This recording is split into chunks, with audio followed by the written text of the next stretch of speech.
Welcome to the Quick Stop Formula One podcast. My name is Nyasha, and you could have been anywhere in the world, but you're here with us. We appreciate that. Joining me, as always, is my co-host and co-founder. You're doing a lot in the video. I can see you. Thandie, how are you? Hi, guys. This is a Monday recording. Yeah, we are slightly late, but we're always on time. We're on time with the info. Do you know what I mean? We're always there for you. Joining us today, we've got a girl. She does a lot, you know. Like she actually does a lot. This girl, she does football content. She's now branching into F1 content. We're happy to have her on the show. It's Anita Abayomi from Gold Diggers. How is it going? Let me get a round of applause. How you doing? None of the round of applause. Come on, man. No. I'm okay. I'm actually so excited. Like, first F1 podcast. Like, I'm really excited. And the thing is, right, I'm just going to put it out there. I'm still new. So none of the slander, guys. Anyone listening, none of the slander. I know you F1 fans, yeah. You guys, sometimes, I won't say too much, but sometimes, y'all can be scary. Yeah, no, they are. It is a bit of a scary place on Twitter, but don't worry. Look, the Quickstop family have got you, and we're going to be super, super friendly and super welcoming. And speaking of the Quickstop family, thank you to all of our subscribers. We're so close to 200, so make sure you're subscribing if you're watching on the video on YouTube. Make sure you're following us on Spotify, and make sure you're giving us a review and leaving a rating on Apple. It really does help. Our Apple, we've got another couple of reviews, and our Apple stats have gone up. So we appreciate every last one of you. We're a day late, but nevertheless, we're always on time. Yeah, always on time with the race review. And I guess, look, before we get into the stars and donkeys, I guess, Anita, as someone new to the sport, this was maybe the first dull race of the season. I might put Monaco in there, but some people, that's like on its own. Yeah. So how did you find the race yesterday? And I guess, what are your overall thoughts on it as a spectacle, as an entertaining kind of package? Do you know what? I feel like yesterday's race kind of showed me why I'm actually like trying to get into F1 a bit, because there was just so much drama. Like, I was just thinking, is there going to be rain, first of all? Because I was thinking, there's no way Mercedes are beating Red Bull. There's absolutely no way. They need a miracle. Something needs to happen. And then when it got to like the last two laps, and then I like to watch the TL and see what they're saying. And everyone's saying, it could still rain, blah, blah, blah. And I'm thinking, are you all right? Like, has this happened before? Has it rained in the last two laps? And then, they have to red flag it or something? Because I'm just a bit confused. But that was so exciting for me. And then watching the levels of Verstappen and Lewis Hamilton, and the gap just getting wider and wider and wider. Now, I love Lewis Hamilton, but I've got a soft spot for Verstappen. So even though, I was like, no, it's weird, isn't it? It's weird. I know I've got to pick a side, I know. But even though Verstappen was far ahead, and I was rooting for Lewis Hamilton, deep down, I was secretly looking at my dad like, I was whispering to him, like, I'm so happy that Verstappen's winning. It's mad. Wow. But I'm enjoying F1, man. This is sick. Good. No, you're enjoying a good season to go watching it. It's turning out to be what could be a classic and what could be a changing of the guards. Thandie, what did you think of Sunday's race? How did you find it? Obviously, on the pre-pod, I'd made my my hopes and dreams of a better Mercedes. And, Did not that was embarrassing. But first of all, I'd like to say welcome, Anita, a black woman on motorsport. Like, I'm really ready for this conversation because damn right. I'm not gonna lie, I see bare women and not enough black women. So big up you, Thandie, honestly. Like, trust big me. Up you. You know, like Nyasha was saying, trust me, Nyasha said just then, if anyone heard him 5 minutes ago, he said F1 Twitter can be a scary place. I'm just here to tell you I'm not scared of you. I'm not scared of you. Yeah, I'm gonna. I've got the exact clip I'm gonna place with that. That is hilarious.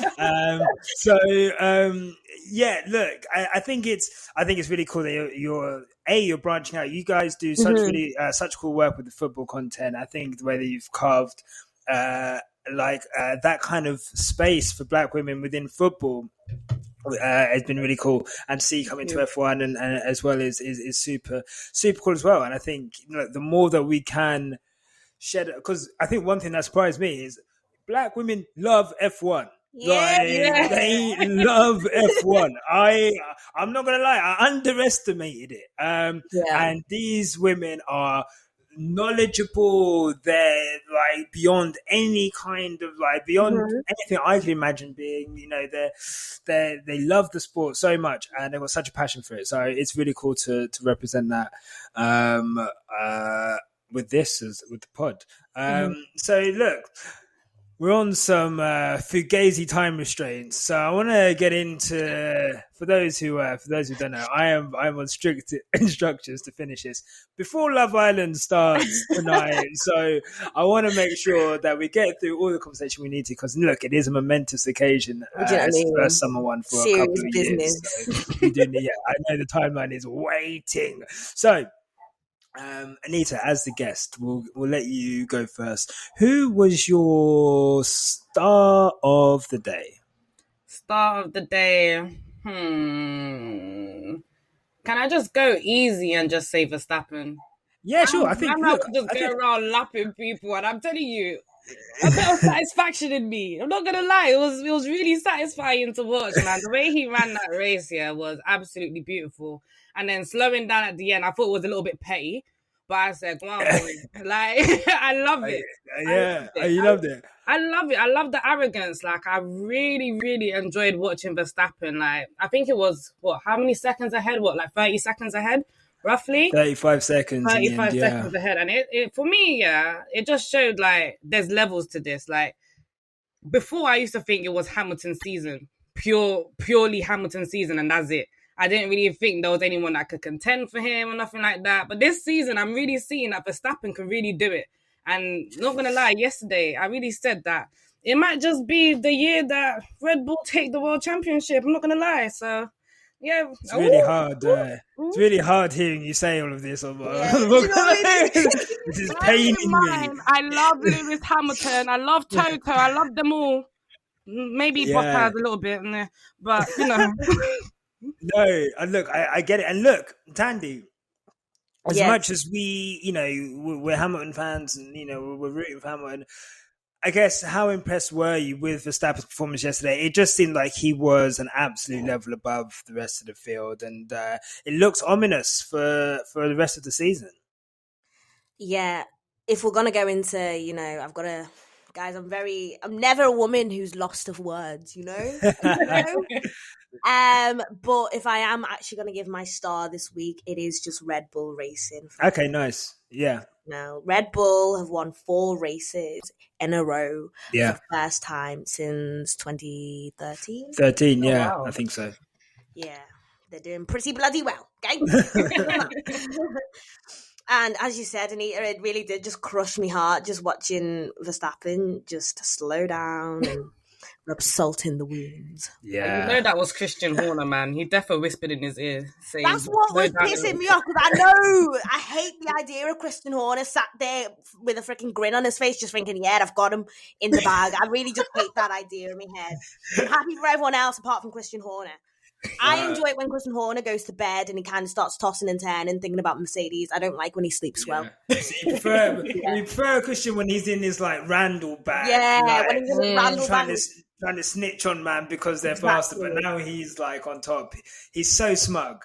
Yeah, he's so bloody smug, isn't he? I have a question for you guys actually about that Christian Horner thing, Does he do that on a regular basis? Obviously, I watched Drive to Survive, and I'm just thinking, is this normal? Yep. Which one's, as in what? The way he goes about his Randall business, just screaming everything to the FIA, getting these clips in and stuff like that. Let's talk about it, Anita. This is a really good point. So, what's funny about this season is that Christian Horner openly stated that he was going around finding things on the Mercedes car to report to the FIA in an effort to not to slow them down, but even just to unsettle them and just to essentially be a pain in their backside. He admitted to it. We've watched it on Drive to Survive. It's now reversed, and I feel like a lot of Red Bull fans are, Mercedes are doing the same thing to Red Bull, and a lot of I think Red Bull fans are like, "Oh, Mercedes can't take it; they're losers." But this is karma for Christian. He spent years doing it, and now it's come back to him. But I guess it's just part of this is the politics of F1. People. No team would want another team to have a significant advantage. So the only way, if they can't beat them on the track, then they're going to take it off the track. And I guess we're seeing now Mercedes in a position that they haven't been in before, where, another car is superior to their car across all tracks pretty much now, I guess we can say, since Spain. So, it is a lot. But Red Bull have done really well. I can't lie to you. Can't deny it.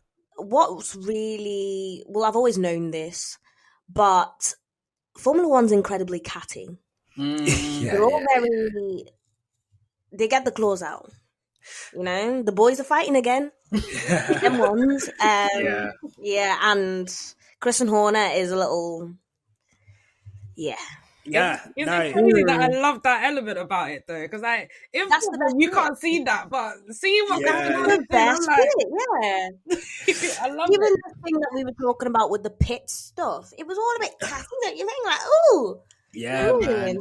It was. And the thing is, it's like, they ended up messing up one of the pit stops, but then they ended up going sub 2 seconds again this weekend. And I guess with the pit stops, and I guess with the whole catty thing, do you think this is showing? Do you think Mercedes have, because they're not going to develop their car any further? Do you think that this is all that they've got now? Basically, like it's either going to be Lewis Hamilton or they're just going to have to snitch to the FIA. Like, is there anything else that Mercedes can do to bridge the gap to Red Bull? Or in your eyes, do you guys think that this is Red Bull's season to lose now?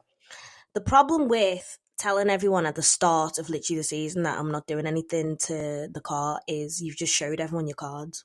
Now everybody knows. Wagwan. Do you know what I mean? Yeah. Could have at least lied. Yeah. But now it's like, we know what they're up to. Yeah. They don't know what we're doing. Exactly. I'm worried. I'm panicking. I'm not gonna lie. I personally think this is Red Bull. Like, I tweeted the other day that I genuinely think the World Championship and even the Constructors is definitely going to Red Bull. Everyone's like, don't sleep on Lewis Hamilton, blah, blah, blah. And I get that. I get it. But do you see Red Bull on the straights? They are so fast. It's unreal. And when you hear Lewis saying, like, we need to spend more money. Yeah. Lewis is directing them all bloody weekend. Yeah. All weekend. He's saying, pick up the slack because this isn't running. Well, Lewis said, I had to come out of my van. I'm playing guitar and piano. I'm having to come out and I'm having to do sim work. This guy said he is unhappy. He said he does 20 laps normally in the simulator a year. And then he had to do 5 days in the factory because they're trying to find something. And it was still 2.5 tenths behind, on the straights pretty much. That is a lot. That is a considerable distance. The relation of Mercedes. Do you think this is what we're watching? No, because I don't want No? I want to keep the faith. Okay.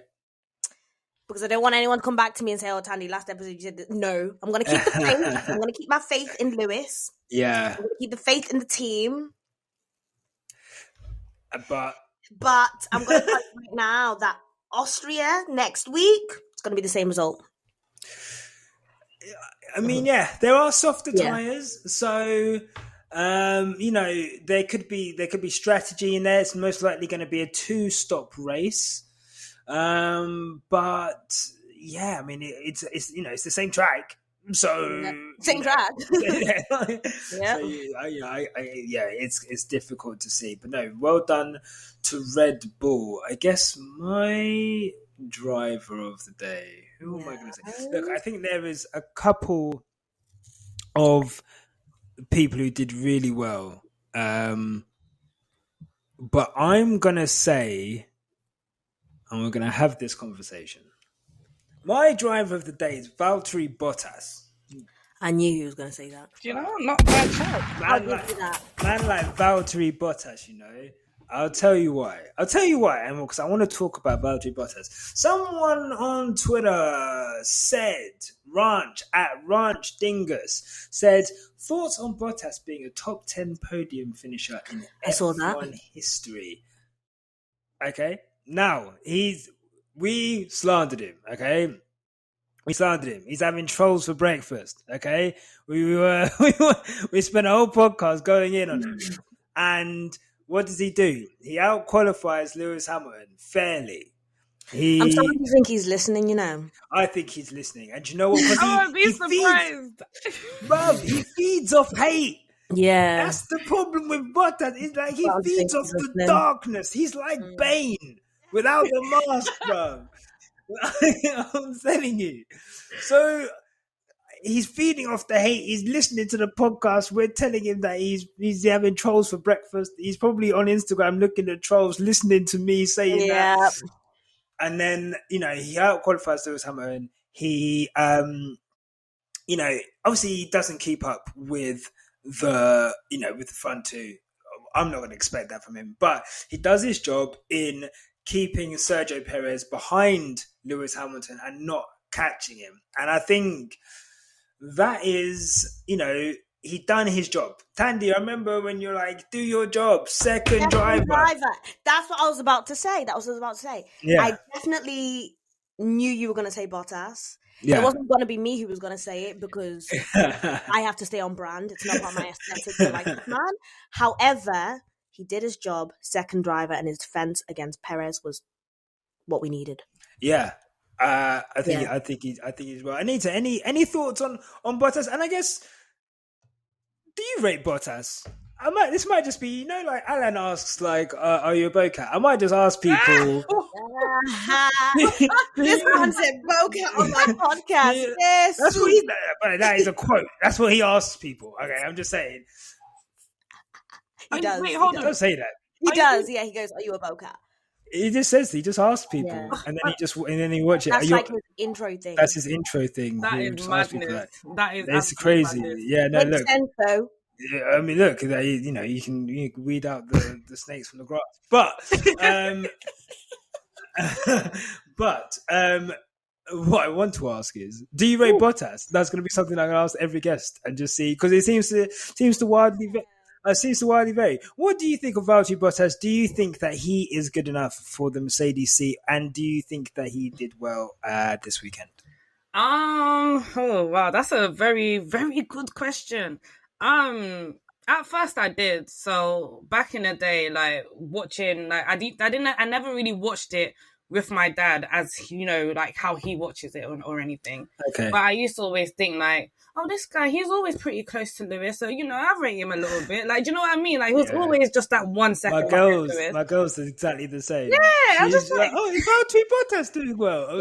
Yeah, like he's not that bad. And then, you know, I watched Drive to Survive, and then I'm thinking, I like your desire in it. Like, I feel like he's got a lot of desire, he's got a lot of passion and stuff. And then I'm watching like the races live, and I'm thinking, you idiot. Like, sometimes I'm just like, what's wrong with you? Like, what's your actual problem? What was the race where, I think it was the last race, and he didn't, wait, no, it wasn't the last race. It might have been he didn't move over? Yeah. And I'm just like... Yeah, I think that was I'm just Spain. Like, bro, what's wrong with you? Like, is everything over? Sometimes he makes decisions and I just don't understand it. But I don't take anything away from him. I think he's a good driver. He's a good second driver. But that desire to want to be the number one driver, he needs to let that go. He needs to understand where he is and accept that. The quicker he accepts it, the better. the less anger will be in his heart. Because every time he steps on the podium, and if Lewis is winning, I can see it in his eyes. I see it's burning him. It is burning him. I guess I rate his desire and everything, but he needs to understand his place and he needs to do better live. Because what I'm watching so far, like, it's all well and good seeing the highlights, but watching the whole thing, nah, bro. Yeah.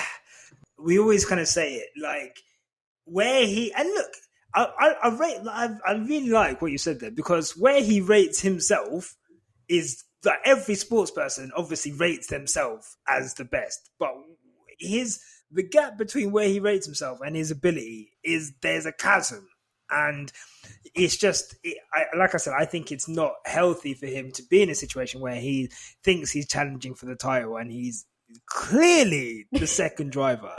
Like, just accept it. I feel like Toto as well. Toto's being like like a toxic boyfriend. Toto's keeping Bottas in a situationship. Yeah, because he's not. Wait. Start again. No, start again.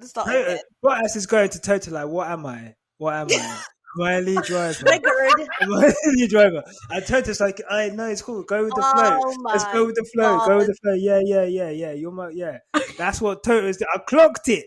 Story of my life. I peeped game. I peeped Toto. I was like, you know what? I see what you're doing with Valtteri. And you know what he's done? Valtteri's been in a 5-year situationship. And when you're in that kind of situationship for 5 years, that's going to do something to someone. I'm just saying. So he needs clarity. I'm sorry. And yet the main thing is Lewis. Wow. It's Lewis. Go in. So imagine he's gone through Toto's phone and he's seen, that's the main thing. But then the thing is, why doesn't he leave then? You know, that's the problem with bear girls. Why don't you just leave? Why don't you? Where's he gonna go? Where's he gonna go? I told you last week. Bottas does not have a hobby, baby. He doesn't have a hobby. I see him riding, bikes with his girl. Like, does he not like riding bikes? But you know. But look, so Anita, do you think that before we close off this, and then we get into, there's quite a bit of stuff to chew on the donkey side, but do you before we get into the donkeys, what did you guys think of George Russell's performance? That was going to be my other star of the day. And I want to hear what you guys say about this first.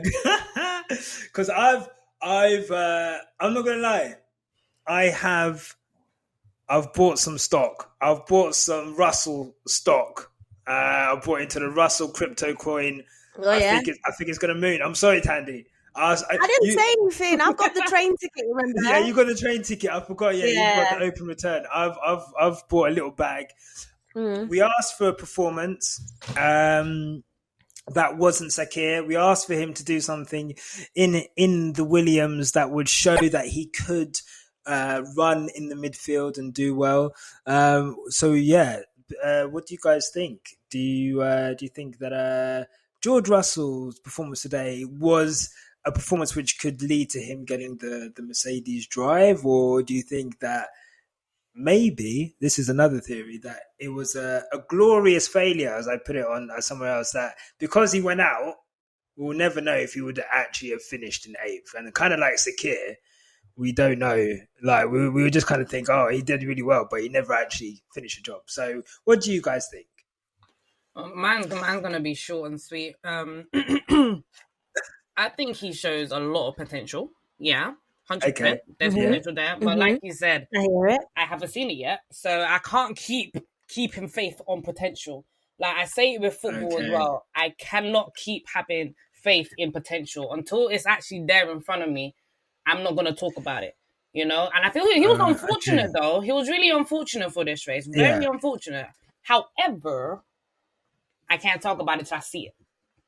I'm so new to this. I don't know what maneuvers he's doing that's making you guys think that he can, drive for Mercedes. Do you understand? So that's for me personally. I really like Anita's mature stance in this, because some of you have been showing some real immaturity with this. I'm glad sis is showing maturity. She's safe. much stock did you invest in, Nyasha? Don't embarrass me. I put my life savings in it. Oh my days! George. He sold the life savings, the house, the mortgage. The house is on it. Don't tell Nana. I put the house on George Russell. I put it Oh all. my gosh, Nana. I'm telling you now, he's the future. He's the future. He's not lost to a teammate for 3 years in qualifying. I hear it. He was running in 8th place in a Williams on pace. I hear No it. one was passing him. He was closing in on Alonso in 7th. I'm telling you now. I hear it about George. I hear it, okay? Yeah. But, you guys, I want to see a show. Okay? yes. I want to be impressed. Okay? Okay. I want something. Do you know when you're watching a race and you stand up and you're like, ah! That's what I want to see. So that wasn't enough. That wasn't for me. So I want to see the thing that gets the people going. Okay. You know what I mean? Right, one more tough. But as I said, I'm not against George. You know. Yeah. The ticket. You know, last week I followed him on Instagram. You know, Okay. he posted pictures. He's actually really good looking. I don't know why I added that in there. Okay. All right, we're gonna set the Dr. Umar memes in here now. I saw what you spouses. He is fine anyway. But just because you're fine does not mean you get the Thandie vote of confidence. Okay, you need more. I need more. But yeah, 100%. George is a great driver, guys, and he's honestly definitely on his way to being a great. But, you know, I think when we talk about him, let's not put him up like he's freaking Jay-Z. Oh, okay. You know what I mean? He's maybe little baby. Okay. Yeah. All right, cool. Fair play. So, with all you guys have said, there was obviously a lot of talk over, you know, Valtteri Bottas. Is he going to stay in the Mercedes seat? Let's say right now, do you put George Russell in that seat? Yes or no? Oui. Yeah? Anita, do you put George Russell in the Mercedes seat? Wait, really? Or do you keep Valtteri Bottas in there? Wait, really? You put George Russell in there? What now? I would. What for the? Not now. Not now. Not End now. of the season. Do you know what?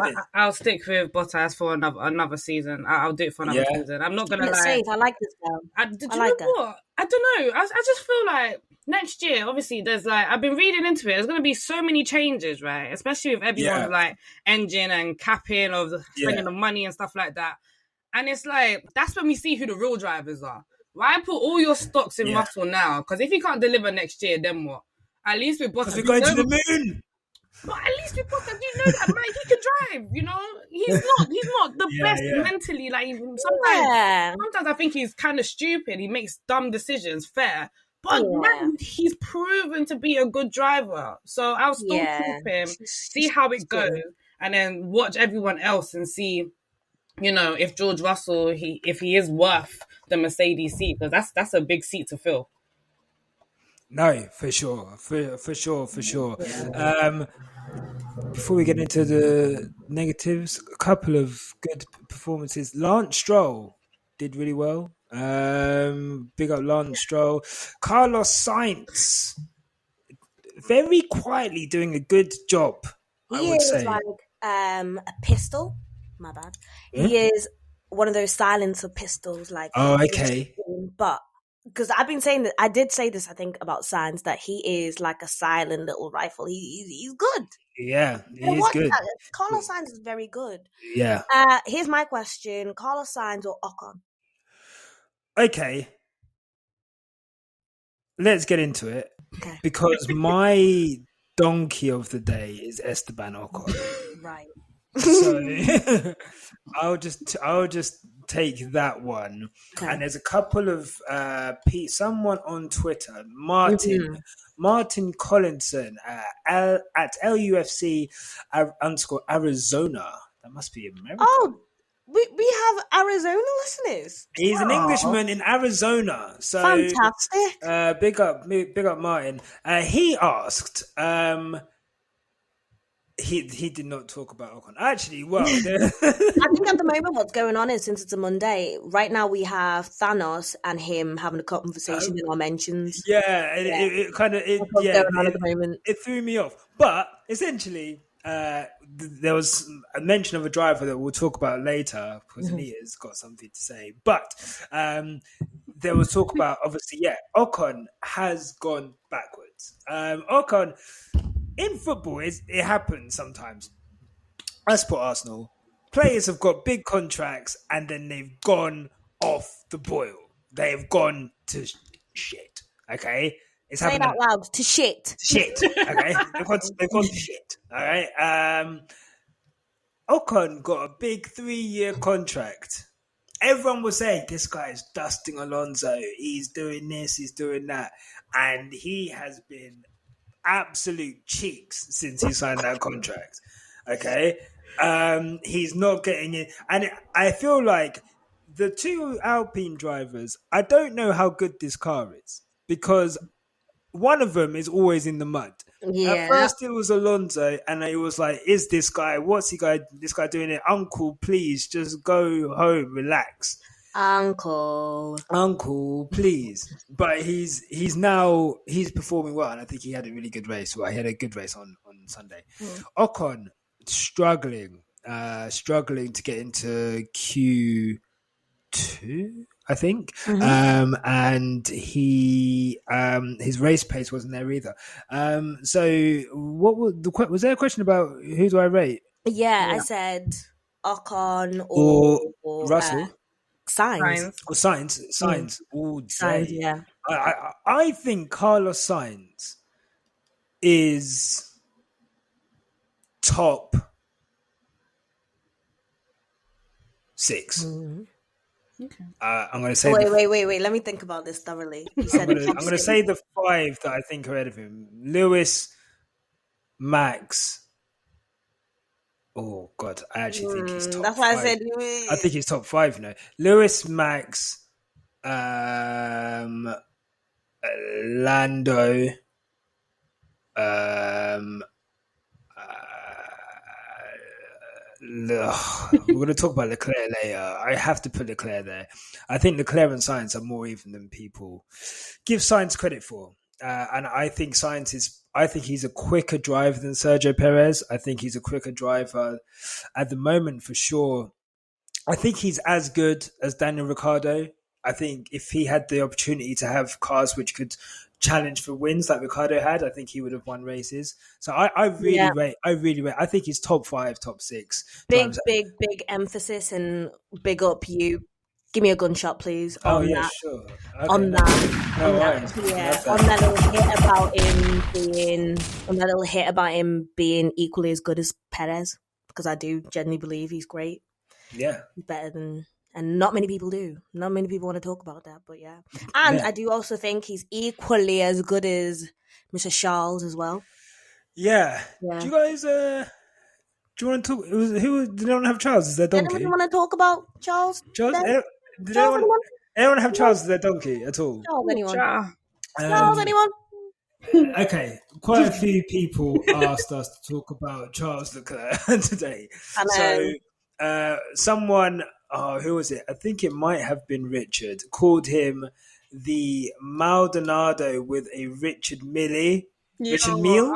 When I saw that, even I understood the reference. I was like, nah, you're boying it. Pick up Richard.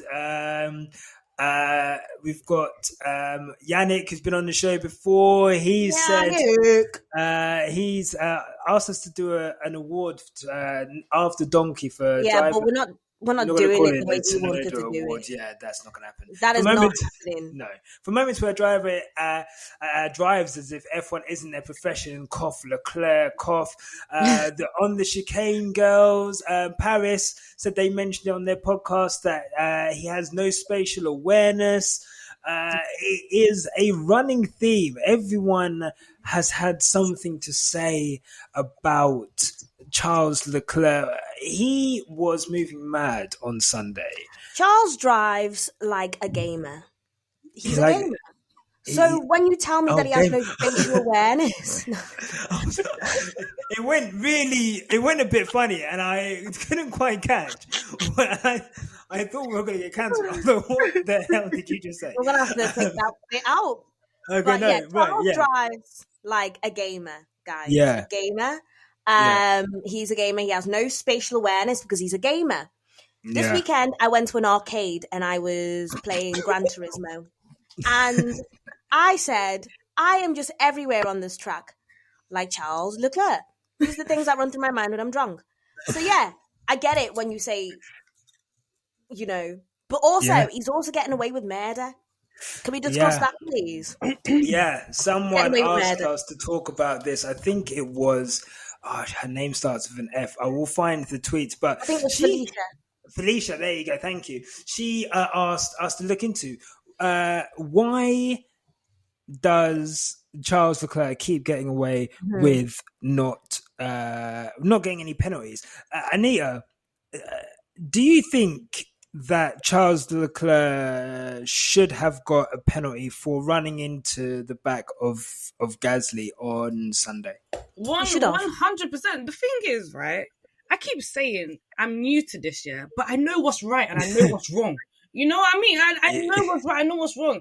And I feel like the joke of it all, did they give him driver of the day as well? I think they gave him driver of the day. The fans voted him as driver of the day, I'm thinking, what? Like, obviously there's like favourites in every sport. I didn't know that Charles Leclerc was F1's. That was ridiculous. I was thinking there was definitely going to be a penalty there. I was even thinking, when are they going to start looking into it? Like, I was looking at the board, like, are they looking into it? Are they know what's going to happen? Nothing. So I was just like, okay. Yeah. I'm not too sure why I don't trust Ferrari. Yeah. Look, the conspiracy theories. It's a big conspiracy. I don't understand how Ferrari get away with so much shite. Yeah. The mid-car as well. With the mid-car, no, the car is... that car's mid, fam. The car is not great. I know one of our listeners, David, he's a massive Ferrari fan. He must be in pain every time we talk about Ferrari. But look, it was weird. I think, devil's advocate, it was on the first lap. So they like to say anything that happens on the first lap, when cars are like, minimal space and whatever, they like to let go, and they looked at it as a racing incident. But I think Charles Leclerc, we need to have a conversation about if him. If Yuki had done that, they'd have penalised the poor boy. They would have, and then he would have gone. Helmut Marko would have been going to town on him in the back of the motorhome. But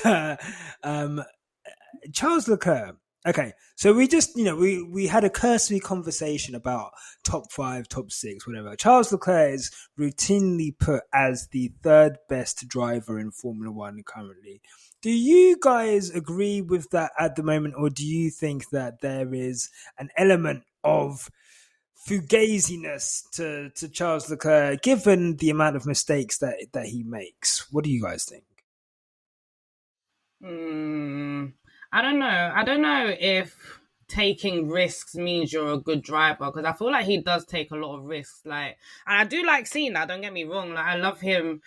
Trying to take as many risks as you can, because sometimes a long race can be boring. Like, especially races like, even though he wasn't in it, but Monaco, like races like that is boring. I need to see drivers take risks, and he's one of those drivers that would take a risk. However, we need to be careful to not confuse that with great driving.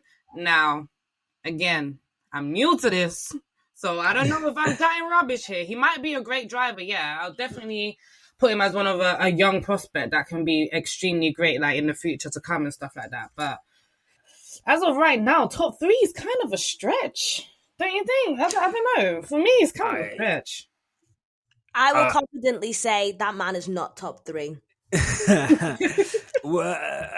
Who? Okay, let's. Who do you put above? Oh God! Say who you think is a better driver than Charles. Look, and the thing is, I think that I think that personally, I agree. I for me, at the beginning of the season, I would have said Charles Leclerc top 3. Really? I would have. I think for me, I think he did really well in a really bad Ferrari car last year. He got a couple of podiums out of it. He was routinely kind of like finishing 4th, 5th when that car, you looked at where Vettel was finishing.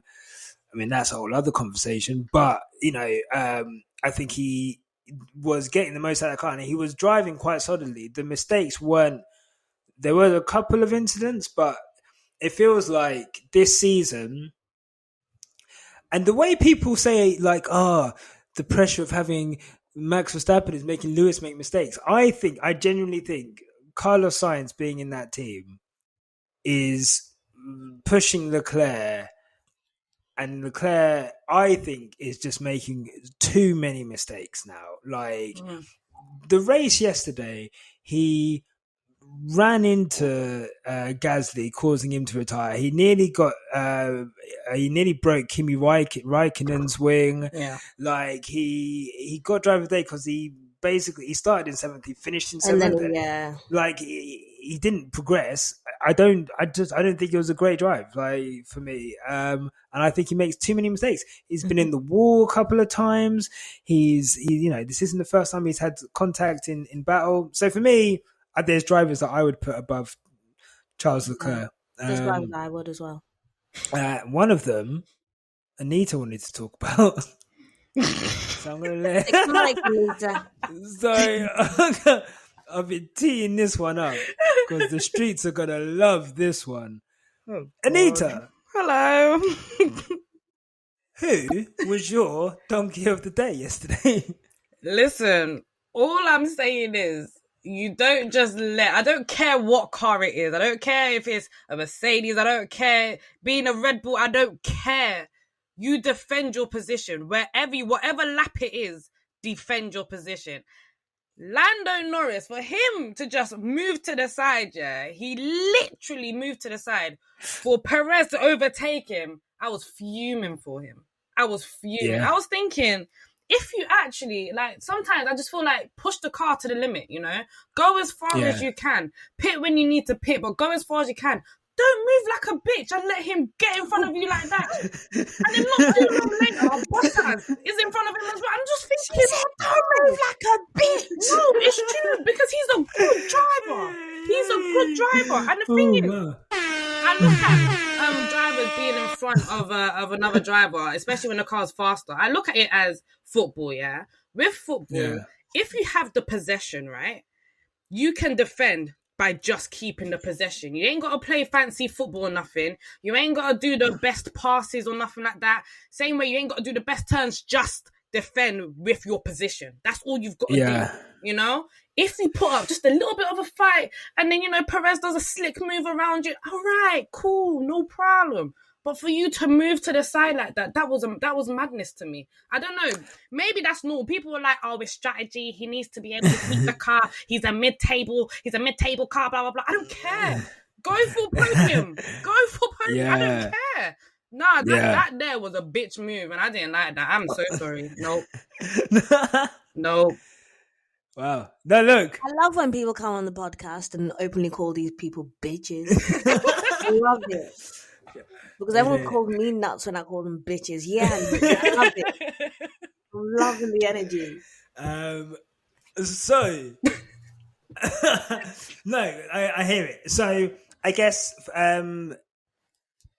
you're, from a purist point of view, we don't want to see people going past, people. You want to see people fighting. I get it. No, I understand. I do get it. Especially someone like Lando, you're in a higher position than your car, maybe is expected to be, and you have the opportunity to have a podium. It is quite difficult to overtake around there. So, maybe you could have put up a better fight. I guess for, they had already earmarked, they said, our race is with the Ferraris.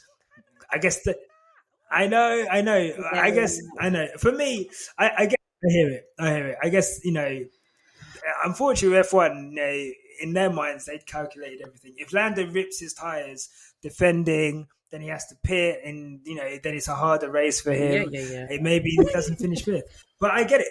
You know what? I get it. I wouldn't give him my dog if they thought that, but I get it. Thandie, do you? Did you? Not like everyone has their opinion. Do you agree with that, or do you? And I respect that opinion. Do you agree with I that? actually respect it. Yeah. I like that she's come with her point. Yeah. She's backed it. Sis says I wanted more, and I hear it. Yeah. Maybe Lando was a bitch for that. He was. Little bitch. He was. Leclerc, he's out there winning.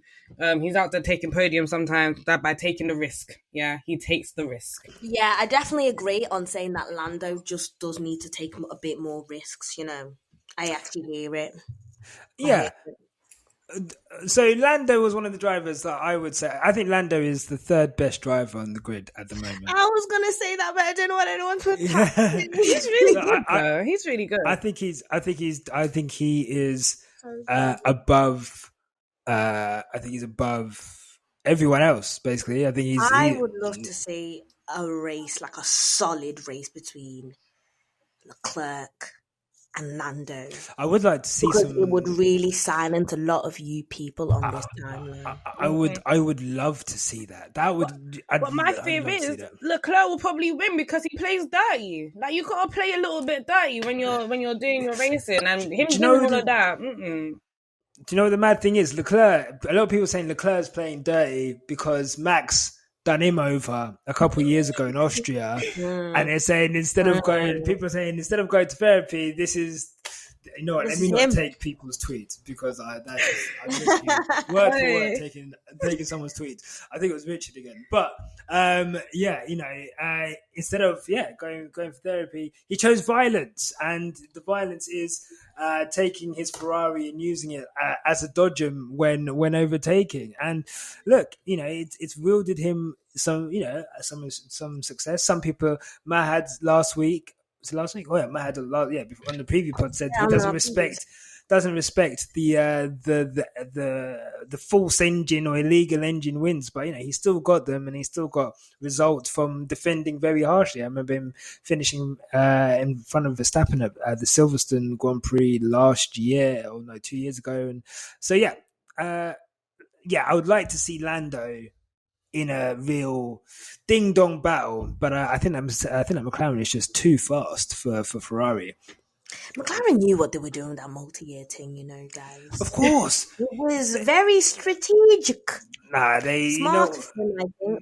100%. They locked him down. Yeah. They wifed him quickly. They wifed him. I was just going to say that. They wifed him. They not only wifed him, they made sure he was pregnant as well. Yeah, no, definitely. Had a baby just to keep him. Like, look, you can't go anywhere now. Bride price was paid. They said, this is our guy. He's our guy. No, look, I respect it. So that was Thandie. I don't think you've given us a donkey. I didn't give a donkey this time because I did say to you at the start that I wasn't too sure who I'd put as a donkey. Okay. You don't want to put your boy Daniel Ricciardo. Why would I? Because he qualified in 13th. Tell me. Why would I? 13th, a second behind. Like he was a second off the pace. I was really just trying to ignore that bit. Oh, okay. Right. That's why I said I wasn't going to put anyone because I knew I was okay. I could see it. I'm blind to it. Okay, fair play. And Anita, anyway, I guess as someone quite new to F1, what do you think of Daniel Ricciardo? I guess he's quite a big personality, especially in Drive to Survive. He's quite a big character. There's always quite a lot of storyline around Daniel. There's going to be a lot this season as well. Yeah. What do you make of Daniel Ricciardo? I love him. Yeah. Like I really, really have such a soft spot for him. I don't know the whole story with why he left Red Bull, but I did think, from the outside looking in, it was kind of like a little bitch move, to be fair. I was just like, come on. Just a little bit. Like, I know everyone wants to be, number one in their team and stuff, but not everyone can be. And it's like, if you feel like you're as good as a driver as Verstappen, then you push it, you know? Like, you stay... Like, look at Bottas. I'm not saying that he'll end up like Bottas, but Bottas has been fighting for that top spot for how long, you know? And Ricciardo, he's a good driver. If he stayed in Red Bull, we wouldn't be seeing him finishing out of points positions, you know? Like, it's kind of just like a huge fall from grace, but his personality carries him, boy. Like, he is amazing. I would have wifed him. Like, he's proper.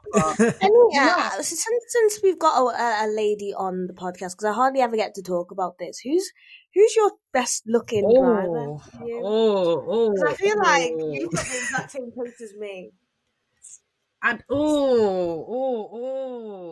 know. I don't know. There's so many. They've got a few things, and I'm just like, I'll tell you who mine are. Okay, who's yours? Okay. So this is in no particular order. Okay. I feel like George Russell, he's grown on me a bit. Yeah, I feel you. He gives this. He's cute, innit? He's a bit cute. I think Daniel. Oh my gosh! Like I just love Daniel. I just think he's beautiful. I've always had a crush on him. Okay. Lewis, I kind of do fancy Lewis, but I see Lewis as like a broski, like God love him. But Lewis, sometimes he be dropping those cute little snaps on Instagram. He knows what he's doing.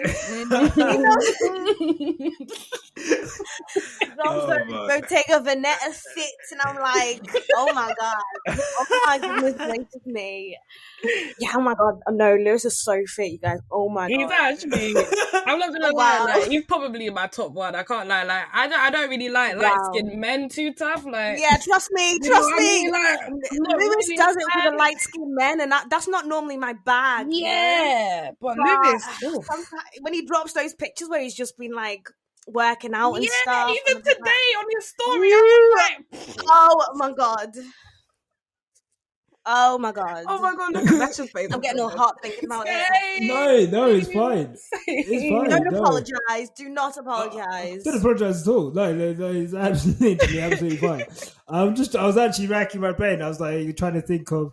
So, like, do you guys? Leclerc's quite popular with women. I know. Why though? Because he looks like a 15-year-old boy. Oh, okay. Yeah, no, not my type. Not Leclerc for me. I think they're looking at the wrong driver. I don't know. Maybe Carlos Sainz.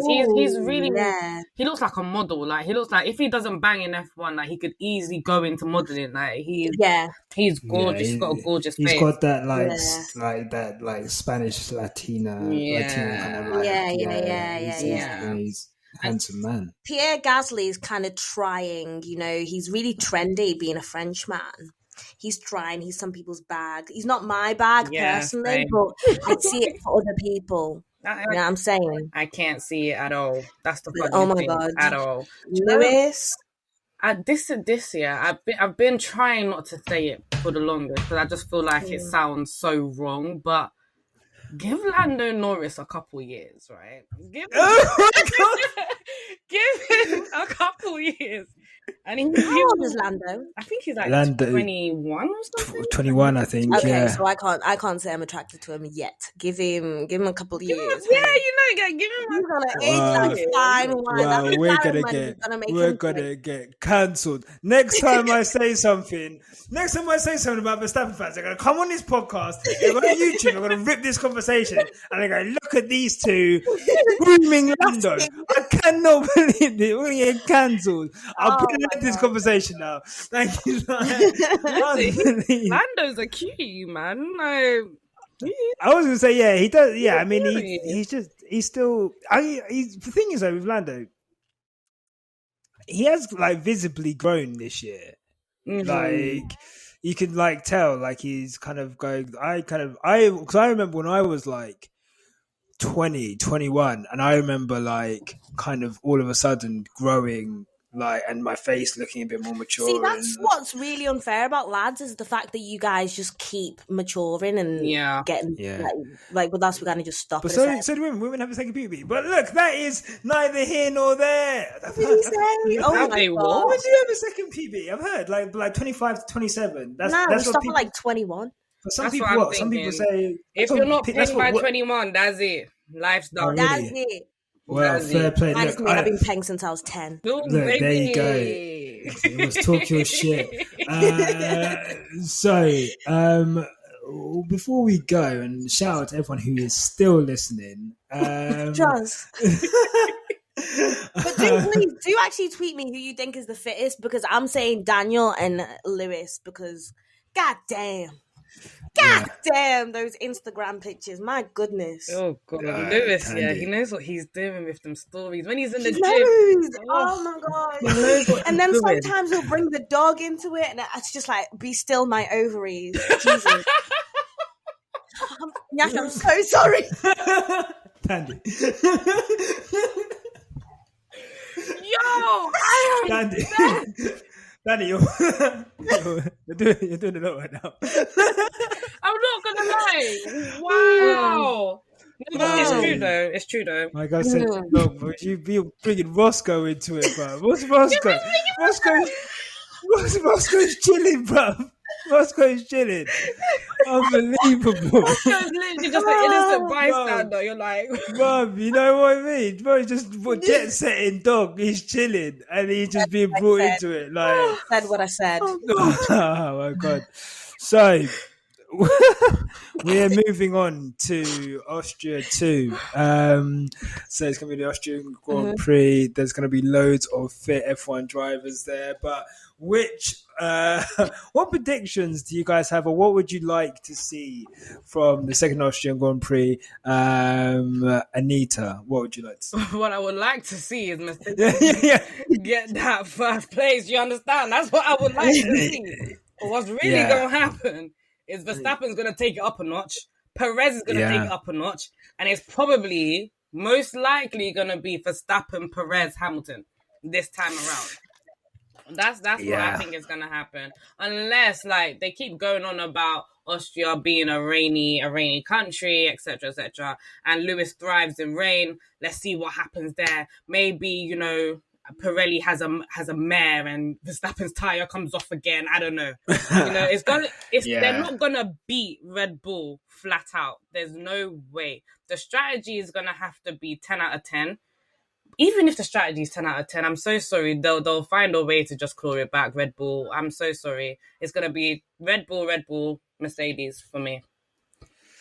It's hard to look past that. Apparently they had 5 trucks worth of new parts coming into Austria after the race on Sunday. That's people saw them come in. So they're Red Bull are pushing on with development. Mercedes, I think, are bringing a few small things here and there, but I don't think, like Lewis said, I don't think there's really anything in the pipeline. So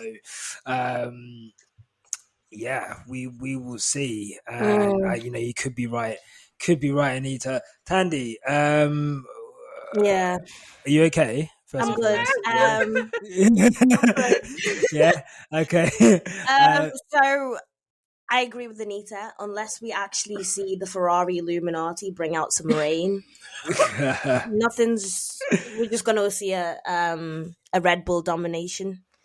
As I said earlier, I genuinely just believe it's going to be a repeat of this week's. Yeah. It's tough to see. Yeah. Let me make some bold predictions. I'm gonna say that I'm gonna go for a Bottas win. I knew you were gonna say something weird like that. I'm gonna go for a Bottas. You know what, man? I feel like, in Christmas Carol, Anita, just hear me out. In Christmas Carol, when Scrooge gets visited by the ghost, right? I feel like I got visited by the ghost of Bottas past, and I've just been shown all my horrible things I've said about Bottas, and I'm like, you know what? I've got to get behind this guy, because if this guy doesn't perform, it's going to be 2-on-1, Red Bull versus Hamilton. It's a 2-stop race on Sunday. So, strategy is going to be really important. Bottas is going to have to stay close to Hamilton and especially ahead of Perez. Otherwise, there's going to be all kinds of undercuts and, long stints going on, which could affect the race and hamper potentially Hamilton, fighting with Verstappen. I think Not you being bullied by a Bottas ghost. you know what? I don't know what it is, man. I feel like you know what it is. I feel like you're like F1 Twitter. Yeah, I'm on there too much, and I feel like I've been worn down, like by certain things. And so, like, as much as like I don't know, I want to get him. I want to acknowledge a good performance, and I want it to continue. And I would look. You know what? I'm hoping for anything against the Red Bull win. I think. By the way, Red Bull fans, Red Bull are great, and they are setting levels.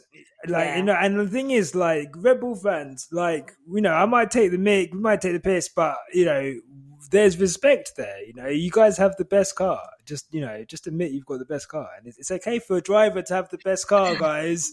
Okay.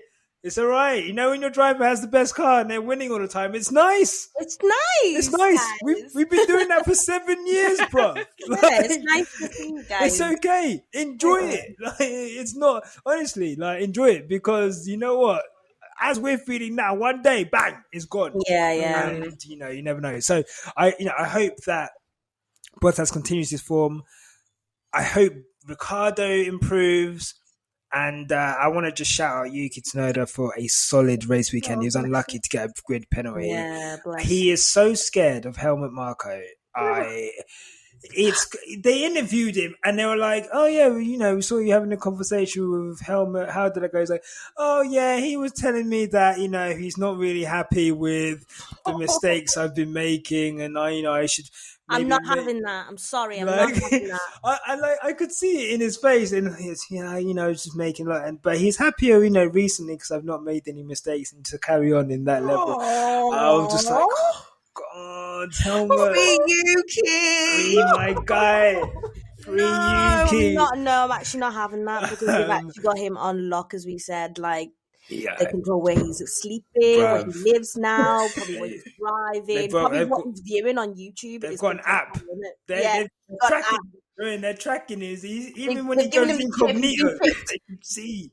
Well, bless him. So yeah. Anyway, I hope Yuki carries. He's so lovely, man. But guys, look, I'm gonna let you guys get off. Make sure you're subscribing to the channel. Make sure you're following us on Spotify, and make sure you're leaving a review on Apple. We really appreciate every subscriber, every view. We've got so many cool little things coming up in the pipeline. We can't wait to show you that. But in the meantime, we're going to go. Anita, thank you so much for being an amazing guest. Considering this is your first F1 podcast, you did so well. That was you did well. How did you find that? Oh my God, I was so scared. But you know what, right? When I like something, I could talk about it for time, yeah. And I really think, if there's any new F1 people listening to your podcast, because I know there's been bare ever since Drive to Survive started and lockdown came about and everyone started clocking this is actually quite sick. Get out of your comfort zone and kind of just go with the flow a bit. It's okay to get things wrong, and it's okay to have weird opinions at the start, but then just run with it and see where it gets you. That's me. Back your opinion. Yeah, literally. Yeah. There's no wrong opinion, no wrong or right opinion, and I'm so happy that I came on here. God, because really and truly, there's some weird people in F1 Twitter that I've dived into, and I'm just okay, is this kind of a sport that I want to go into? But then I'm you know what? There's black women here. I'm with it.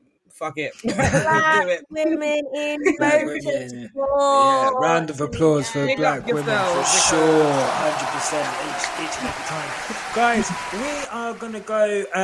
We'll see you on our next podcast. But until then, take care and goodbye from everyone. Goodbye. Bye. Bye.